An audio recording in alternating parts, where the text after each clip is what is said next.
All right. I'll skip through. Where am I? Yeah, cool. Okay. So I thought, given that I'm talking about changing plans or paths, I'd go a little bit into some of my background. It's not really going to be a full testimony. Don't know if that's Sunday appropriate, maybe another time. But so I guess to begin, I grew up in like a Christian-ish household. I was told we were Christian, and we went to church like sometimes, but we attended pretty sporadically. But it seemed important to my family because I went to a Christian school for both primary and high school. And in year 7, as most kids do, I started going to youth group. And it was one of the ones where like the music is like super, super loud. And there's all lights and it's a big spectacle. So I loved it. And I pretty quickly started trying to find my way into the roster for the band. They put me in the corner playing acoustic, and I wasn't particularly happy with that, but I coped. And so throughout early high school, that kept going until about year 9 or so. I had a path that, as a follower of Jesus, seems to be a good one, right? It seems to be the one that you would want for your kid, right?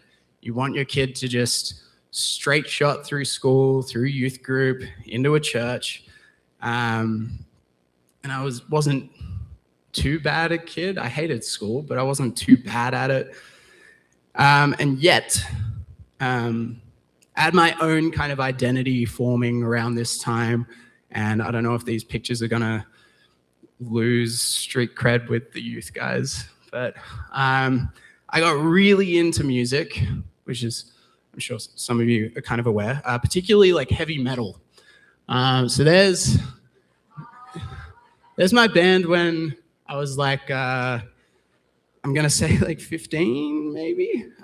We were playing like Metallica covers was like all we were doing.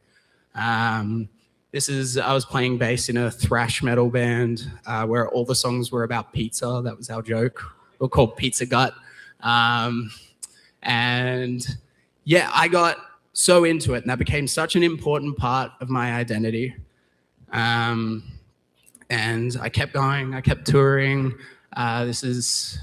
When would this have been? Like 2017 at Big Top. If anyone knows that venue, super cool, was super stoked. Anyway, and so that was kind of where I was headed, to the dismay of my parents. I remember I brought home a copy of an Iron Maiden album one day, and my mum like threw it out just straight away when she saw the album art. All the while still going to youth group, still enjoying that stuff, still, I got upgraded. I got a promotion to bass for a little while there. And then something interesting happened. So we were waiting for the bus on a Friday at school to go to youth group. And one of my friends who played piano in the band at youth started getting in a bit of an argument with me about some stuff that he learnt in Christian studies that day. Some stuff I won't get into, but to this day, I think is... Anyway, no, we won't go into that. But anyway, he started getting into an argument, and there's one sentence, I still hear it plain as day. He said, "If you were a Christian, you wouldn't be listening to that kind of music." And so I replied, "Well, I guess I'm not a Christian then." And I got on a different bus, and I went straight to my local music shop, and that was it.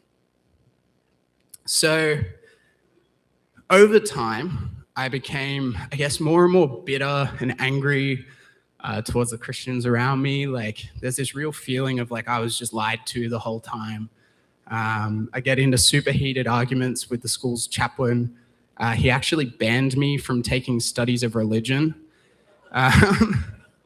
We got to year 11 and I did the final exam, and there was a question in there about the doctrine of Christianity. I can't remember if it was about like Protestantism or Catholicism or whatnot, but I wrote a very detailed, memorized essay about the statistics of abuse in Catholicism and the Catholic Church. And my mum was the receptionist at the school. So he just walked into her one day and said, Sam's not doing this in year 12. I watched Christian peers cry while I debated them all the time. I was that like angry 16-year-old atheist with my little Dawkins book that I was walking around with. When I was at Kalara the other week, everyone was like frantically watching the live stream of soccer like under their desk while I was teaching. That was me, but probably way nerdier with the debate with Bill Nye and Ken Ham. Does anyone know those names? Does anyone know? I got one guy out the back. Oh, I got two of them. Oh, yeah. Okay, cool. Yeah, that was what I was into, right? Just arguing with people. But because of that, I became super fascinated with biology.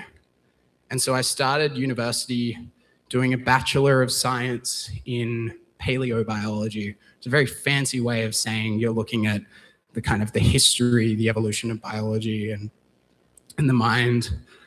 And I probably had the only parents in the world that were upset that I wanted to pursue science instead of music. Like, I remember having the conversation with my dad, like, Dad, I wanted to do a Bachelor of Science. And he went, what about your music? What about your band? Different path, right? A different plan, a detour from what was expected. And I eventually moved into, like philosophy and cognitive science. Throughout this time, I spent most of university playing shows and touring, but enjoying what I was studying. Ended up lecturing on philosophy for a while there. And after throughout my life, I guess around like 2019, some pretty close calls and rough lows, I reached out to a friend that went to this church purely out of morbid curiosity, right? Just, hey man, do you still go to church? He's like, yeah, why? I was like, oh, I'll be there. And so that kind of started this exploration for me, I guess, of a potentially different path. I remember Steve had an apple as a prop for that Easter. And I think it was my first time was Easter. And he had I can't remember I don't actually remember what the apple had to do with it, but he said that maybe, we could ask about all these like questions of like historicity and everything, but maybe we should just be trying to ask better questions. I thought that was really, really cool. And it was like the last thing he said. And I don't know if it was like a throwaway line or what, but that stuck with me and that kept me around, right? And so over time, like we're super blessed to have some like very well-read pastors here, in case you guys haven't noticed by John's like super duper hour-long bonanza sermons sometimes. So it gave me the space to kind of explore Jesus and what it meant to be a Christian. But I could not shake this one question, and it's fitting that Alpha's starting soon because I asked it at the first Alpha I attended, which is, if this is all real, if this has been real the whole time, why couldn't I have had the straight path like so many of the people I knew? So the guys that got married when they were 19, they had 3 kids by the time they were 21, and seemingly they never really strayed. That's true, yeah. It was the same guy that told me I wasn't a Christian as well, but it's neither here nor there. God bless his soul. I love that guy.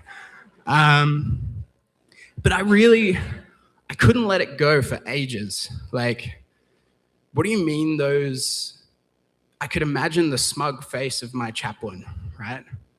That, yeah, I was right the whole time. But I just didn't understand why I had to take this detour, have all these experiences that I won't get into now, that were all like super negative and super different, and just to wind up back where some people kind of never left. But But bit by bit, what I'd learnt in my time away from rejecting Christianity, rejecting God, that all started to make sense. And this is still happening. It takes a minute.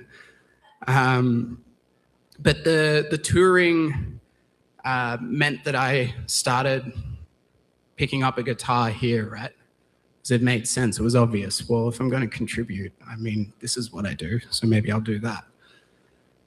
The academic background meant I could ask more questions, gain confidence in depth in a way that I needed. I still think that some of the arguments that I was exposed to throughout high school were bad arguments. So it also gave me the motivation of, I'm not going to get in arguments with teenagers as an adult, for one thing. And for another, I want to make sure that what I'm saying is correct, right? What I'm saying has depth, or is at least open to having my mind change, my beliefs change, my opinions change, right? I spoke about like changing your mind a while back. Even when I became a chaplain, which was last year, it feels like it's been ages, but I was at a center for men who had what they referred to as behavioral and psychological concerns. So a really rough group of dudes, basically. Phil's nodding his head because it's a Salvo center, so he knows what's up. And I always got the comment that I was like a weird, different chaplain, right? Typically chaplains aren't in their 20s. I found out afterwards that a lot of people refer to it as your second career because it's the career you do when you should be retiring but don't want to. But I was able to connect with the men because the roughness didn't scare me, and because nothing they said was new to me, and because I was able to connect with them through music, right? Like through the music that my mom was scared of was the music that was helping me connect with people in a chaplaincy role, right? So nothing on my path at this point has felt like it's gone unused by God. There's still outlying questions. Someone once asked me, like, how do you weigh up this particular theory with this belief from the Bible or from God? And I said, I don't know, I'll just ask him when I get there, right? But nothing is wasted in that path on God. And sometimes it looks like a detour, but it matters. It really matters. If it seems like it's the long way around or the way that you shouldn't be taking, the question isn't how do I get back on the correct track as quickly as I can? Maybe it's like, what is this growing in you? What fruit does God have to bear from this season in your life? And I certainly wasn't asking those questions when I was in it. But in retrospect, in hindsight, there's so much that I think God has used that time for, used that space for. So the main takeaway here being that the road that leads to God can look like the long way around, right? It can look like, I guess the long way around probably doesn't work here, but it can look like going through Samaria instead. It can look like going through the difficult route that most of the pious people didn't want to take, right? And they're the paths that Jesus takes. Does that make sense? We good? Sweet. My next point, and I'll just spend a fair bit of time here. I've tried not to make this one too dense, but then I am noticing a couple pages in, it gets pretty dense, but bear with me. So the path Jesus took wasn't towards his mission, it was the mission. So recalling that this whole story happens at about the halfway point to where, in earthly terms, bless you, I don't know what to say when people are coughing, but if you need some water, I don't know. But yeah, so Jesus he was heading towards Galilee. That was the point. That was what the story opens with. He's on his way somewhere. He's on his way to what we would understand as what he's meant to be doing. But the story that we get ultimately happens on the way. I think this is super important. So when I'm teaching at Kalara, there's a pattern I've started noticing in a lot of the ways that the students talk. When they're asked about the significance of Jesus and the crucifixion, students seem to respond fairly similar to one another. It's important because thanks to Jesus, we get to go to heaven. The world is broken and we get to have hope, but the hope is actually for the next life. The hope is that at some point we get to go to heaven. The joy of salvation is that we get to wait. Sounds fun. The world sucks. It's going to keep sucking. We just have to wait it out. I've also noticed something about their prayer requests. Sorry, I'm just making sure I have enough pages here. I do. It's all good. And I'm not here judging what people are praying for. We still absolutely pray these prayers. But often it's praying for exam results. So I really want to do well in maths. Others will pray that they're given the ability to focus on studying. So there's still this end goal. It's stop doom scrolling and lock in, right? There's an outcome, there's an end result, there's a finish line here. And they're definitely not alone in their thinking. So far, my adult life has been characterized by this like constant plea of like, get me to this next thing, help me tick this next box. For me, it was this constant string of releases, tours, performances, dance competitions. It was get me to the end of my master's, then it's helped me get into a doctorate, and then it's helped me finish this doctorate, and it's helped me get a job because getting a doctorate doesn't help you get a job. So we get stuck in an underlying belief in how God works, that ultimately our mission is to get somewhere or arrive somewhere, right? To get to heaven, to get the job, get the perfect study session, get the grades, or get the degree, right? And if it's not immediately apparent, I think we're making a mistake here. So taking another look at the story of the woman at the well, Jesus is on the way to what the disciples thought the plan was, right? So the disciples are like, they're probably handling Jesus' PR. And Peter's like, you got to be in this town to meet with like this leader. And then we got to stay here and you get some miracle time in. They have all these grand plans and they follow along with Jesus, but ultimately they have an earthly expectation of what Jesus should be doing at any given moment.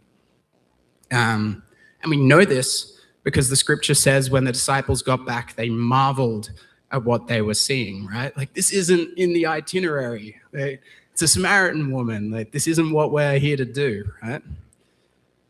But the direction Jesus goes is not towards a mission. It is the mission itself. I'm reminded of the back of this shirt that one of my mates has, where it's Sons of Thunder, and it's done like a band's tour shirt with all these like key locations and dates and stuff from their discipleship and their ministry. I highly doubt all those dates are like super accurate, but it's this idea that ministry was in like constant movement, right?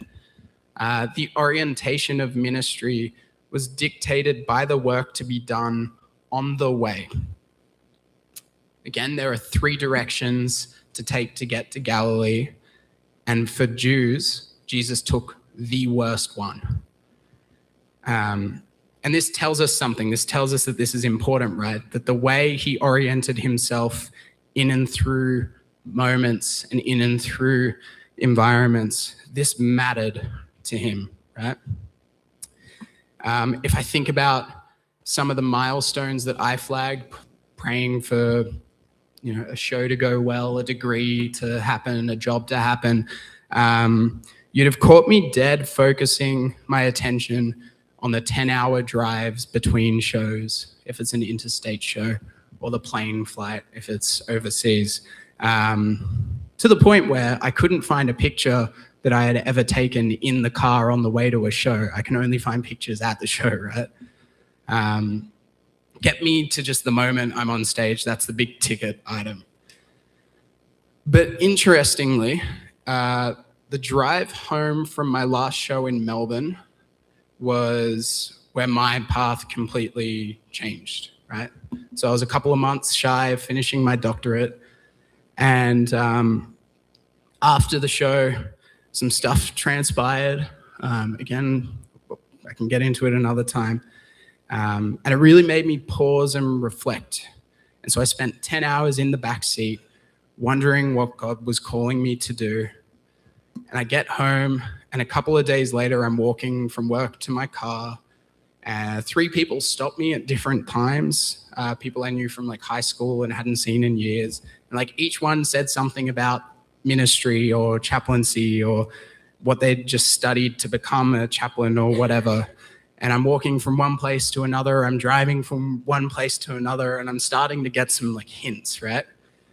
So God's mission for me wasn't limited by destinations or things to celebrate or like the big wins or losses. His mission is sustained and oriented by the way we actively engage with him on the way to those things. So the school kids asking for prayer about getting good grades, which is a perfectly fine thing to ask for, I understand. I would do that too, but thankfully I hope I never have to study for the rest of my life. But the challenge or question is ultimately, what would it look like to invite God into the routine of the study, or the minutiae of the everydayness of studying, right? What if we don't need to pray away distraction, but talk to Jesus like you're just sitting at the well with him while you're working? Similarly, in our adult life, I don't know why I put that in though. We'll find out. We get caught up in ambitions and goals and big ticket moments in our life. And maybe we're asking God to give us this like big zap and euphoria moment when we arrive at these goals, right? Then I'll have arrived in the kingdom. Or you're waiting for to be free from a particular sin because you can confidently say that you have a relationship with Jesus once you're free from that sin, right? I can't wait for the day that I stop speaking to people like that in traffic, you know, in the mobile swear box. I'm praying for the day that I no longer feel burdened or ashamed by my internet browser or by the gossip that I engage with or the anger that I can feel. Always waiting in a holding pattern. There you go. That's a holding pattern. In a holding pattern for God's presence and the kingdom. And this might just be me, but if the life Jesus promises is one where it still sucks, but we can just wait until we die, that's super unfulfilling. That's wildly unfulfilling to me. Is that really what I've given my life to? In essence, waiting to die. The reason why I think this matters, the reason why this is a real problem, goes all the way back to this guy. This is a philosopher named Albert Camus. People say his last name all differently. I'm going to say it that way for now. He refers to this as the most important question concerning the meaning of life. So, warning, this is where I'm going to put my philosophy hat on for a second. Stick with me and, you know, I'll land this plane. So Albert is an absurdist philosopher. And absurdism is a kind of philosophy that stems from existentialism. Now, all existentialism means is it's the exploration of meaning, and particularly in a universe that seems totally indifferent to us. And existentialists tend to get stuck. For them, there's no meaning external to the individual. Life happens, the universe does not care. And for Albert I'm going to keep referring to him as Albert so I don't have to say his last name. In the myth of Sisyphus, the fundamental question given the meaninglessness of the universe is actually one of suicide. His fundamental question in his most important body of work is, why should a man not do it? Because the universe doesn't care either way. What you attach meaning to generally doesn't last forever. And so absurdism happens because what is absurd on this view is just the very fact that we keep ourselves alive, we keep ourselves going. Pretty grim. Another existentialist, Kierkegaard, he wrestles with the anxiety of meaninglessness, and it could be argued, and I won't necessarily argue this, but it could be argued that his response is simply he just clings to trying to be really, really faithful until he hopefully gets his reward, right? Cling to God. Cling to the hope of the next life. Again, put simply, everything sucks, but I'm just going to commit 100% to living this rigid Christian life that I've been told is going to get me the reward at the end. My mission is ultimately what happens at the end. And for Camus, essentially, he says this is a cop-out, right? You've just avoided embracing this indifference, committing to just what happens when we go is kind of getting us nowhere. You end up in the ground just the same, and Kierkegaard did. In fact, he was, this is his gravesite, and he was buried across from his ex-fiance's plot, and his ex-fiancée was buried directly beside her husband because they were engaged, and Kierkegaard felt that he was too depressed to be married. He was unfit for marriage because of how depressed he was. Seems pretty miserable in my mind. So we have two views here. It's all meaningless, and the only way to deal with that is to embrace the absurdity of still existing, or run away from the life we currently live, hope for the life to come, hope that we were good enough Christians despite our misery. This life is cold and callous, and we just stay faithful enough for the next one. But Jesus is giving us like a third option in this story, I think. Sebastian Richards says, believers, in order to sound spiritual or godly, will say they are willing to die for Christ. While this may sound noble, what God is really looking for are people who are willing to live for Christ. So our mission in this life is not to get over the hill, it's not to reach Galilee, and it's not just to get to heaven, it's to make the stops on the way. Those are the places where the kingdom actually intersects with our world.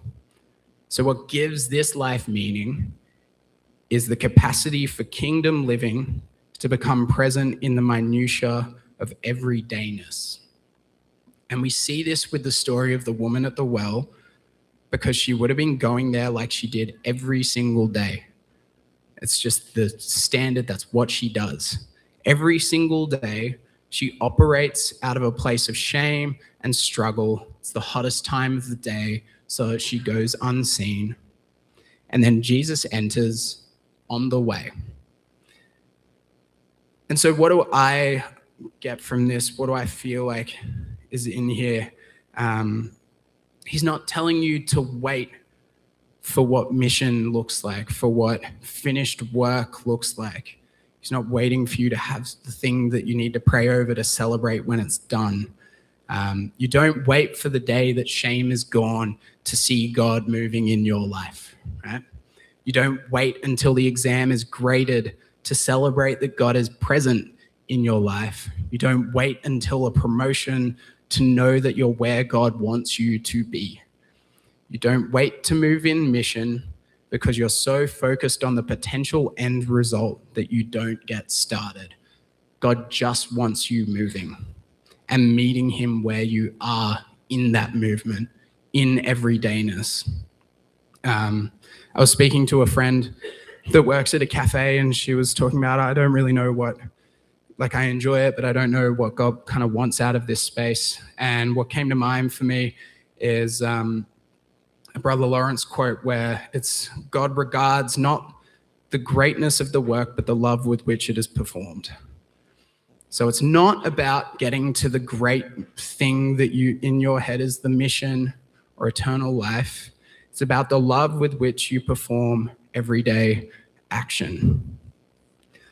Does that make sense? Yeah, cool. So Jesus breaks into a world that seems uncaring and indifferent to us, and he gives us the ability to be connected to the kingdom and the Spirit that created everything. And of course, as I kind of flagged at the start, we should be open to the way God changes our plans, or our plans not looking like how we expected them to, or how our parents expected them to, or you should be open to your child's path looking different to what you expected for them, right? Because often we find ourselves taking the long way around.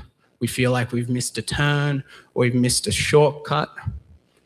But detours are where Jesus did most of his work. And they matter to God. We just might not know how yet. So good. I might invite Steve up for some music. I'll pray real quick. Oh, I don't mind. Do you want to pray? Sure.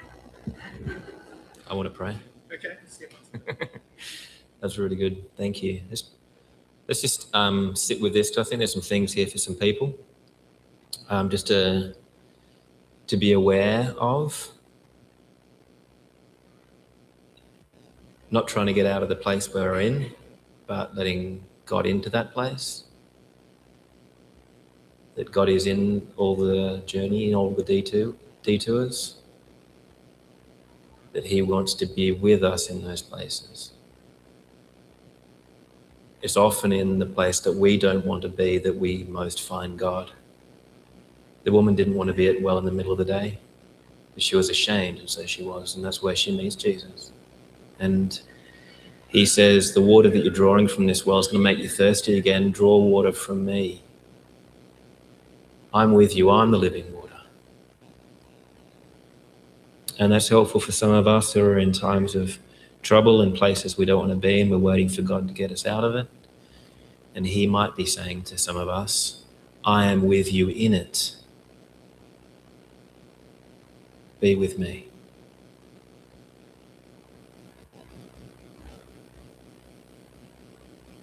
And so, God, we thank you that you are with us in it. And we want to be with you. It might be cloudy, it might seem like we can't see a thing in front of us. But we trust that you're with us because you've told us you will be in those places. Help us to know you. Help us to remember what we know. And when we're ready, make yourself known to us. Show us what you want to teach us. Teach us to listen.